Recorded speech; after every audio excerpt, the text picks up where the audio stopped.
Hello, I'm Steven. I'm Courtney. And this is Cherry Knoll Whiskey Reviews.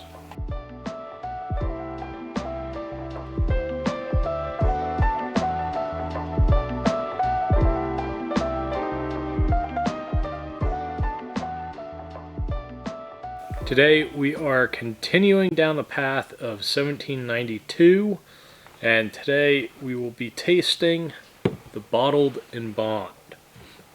So in our previous videos we've already done the standard small batch and the single barrel.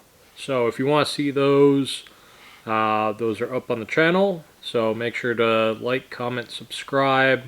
That way you can see the full proof and the 12-year that we have coming up, as well as a comparison of all of them, a blind tasting, once we've gone through them all once. So, Bottled in Bond, aged at least 4 years, and 100 proof.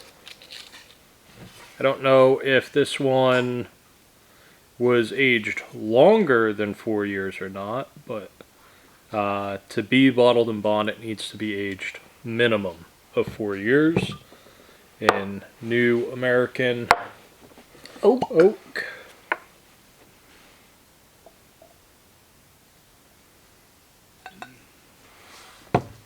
So I do have a store pick of the Bottled in Bond, but this particular one is not it. It smells good. It does smell good. Oh my gosh. Jeez, just tossing the top all over the table. That, and I almost just dropped my whole glass as well. So, cheers to that, I guess. Right. So I think this is going to be essentially the small batch, just at 100 proof, right, and aged at least that 4 years. Hello. Do you want to smell too? What do you think? Smells good? Yeah? Seems like she actually liked the smell of it. I like the smell of it. So from a distance, I was getting a good amount of oak, like yeah, sweet oak, which was pretty good. Getting the nose further into the glass, you get a little bit of like sweet berry. Almost like we said with a few, I kind of get like a creme brulee with berries. Yeah, I was thinking more of a warm caramel rather than creme brulee. Yeah, I could see that a little. Okay, yeah, I could see that. It's kind of got almost a Buffalo Trace note. You know, Buffalo Trace has kind of got their signature nosing to it, and it kind of reminds me of some Buffalo Trace products. So kind of sweet berry with caramel, and it just has that like waft of oak at the end, which is nice. I think out of the ones that we've tried so far, this might be my favorite. I was going to say, I think it might be mine as well, because it smells very good. Right. I guess this comfortable. I guess this has turned into the Courtney, Steven, and Ruby channel. Right. It's going to be hard to sit and talk, being blocked by a puppy. You baby puppy.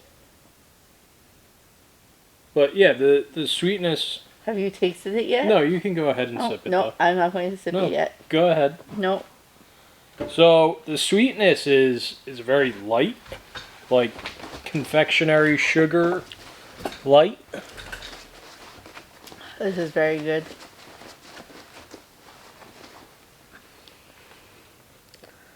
I now get apple, so it smells like caramel, and now you're dipping your green apple in caramel. It's a very light and... Right, a fresh, crisp apple. Yes. I don't know if I would call it a green apple. It's not quite sour enough for that. But, like, a Fine. Granny Smith maybe, where You can go with a red one. Dipped in, it's very crisp. yes. I was just thinking a good one that's dipped in caramel. You like green apples? I do. There are 2 in the fridge. You to change it up every now and again. But yeah, it's very light, sweet, crisp.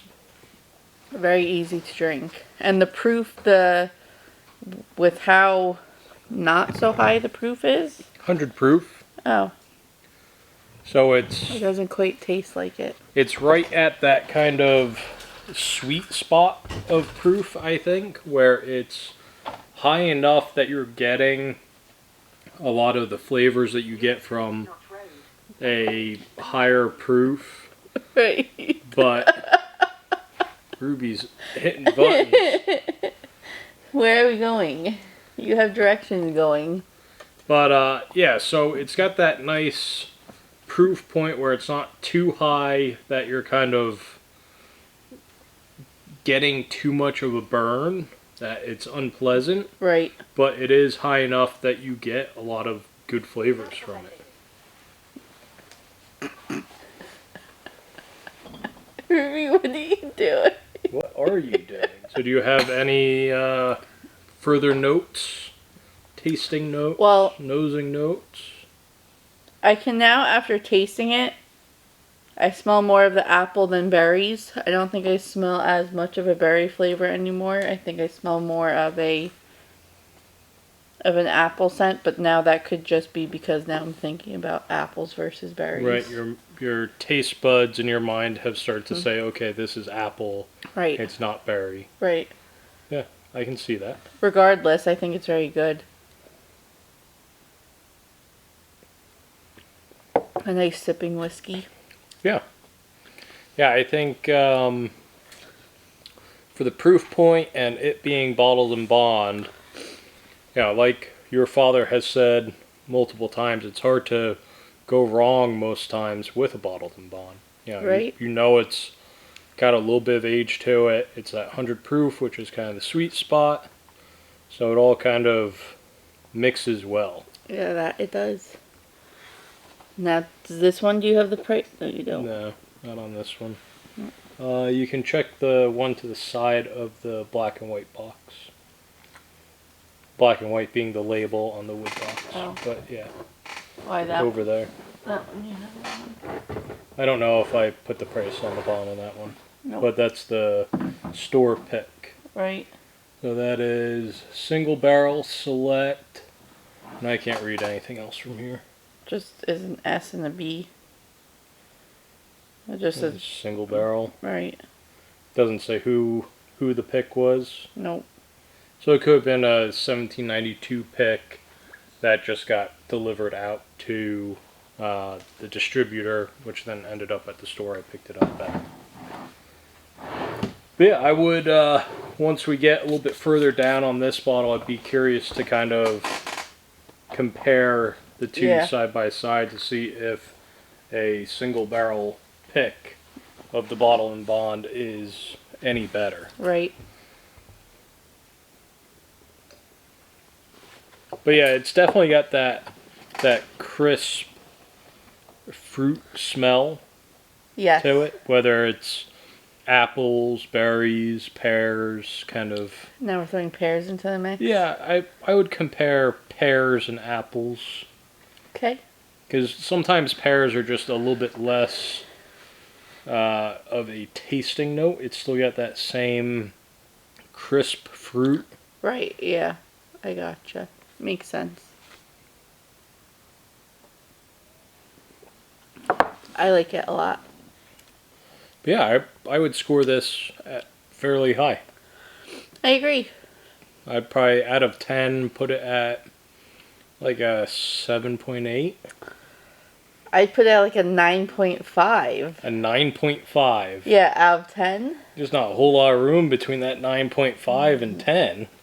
I just like it that much. Okay. I have not been drinking them as much as you have, so maybe in a later time it would be less, but as of right now, a 9.5-ish. Yeah. I mean, like, for me, some of the higher numbers end up in, like, the 9s, and those are like the really special bottles that I've had. But yeah, I mean, as far as this one goes, very good. I'd recommend it as a daily drinker, especially if you're able to find it as easily as we are. There's been a handful of stores around us that essentially have this bottle all the time. Oh. So I don't know. I think that is more of just our area. Right. I don't think everyone everywhere is seeing the bottle and bond and the single barrel Right. and the foolproof, but we definitely have quite a bit of stock in the northern New Jersey area. So if you find a bottle and you haven't tried it yet, I would definitely recommend picking it up and giving it a try. I would agree. On that note, thanks for watching. Make sure to like, comment, subscribe. Catch you on the next one. Toodaloo.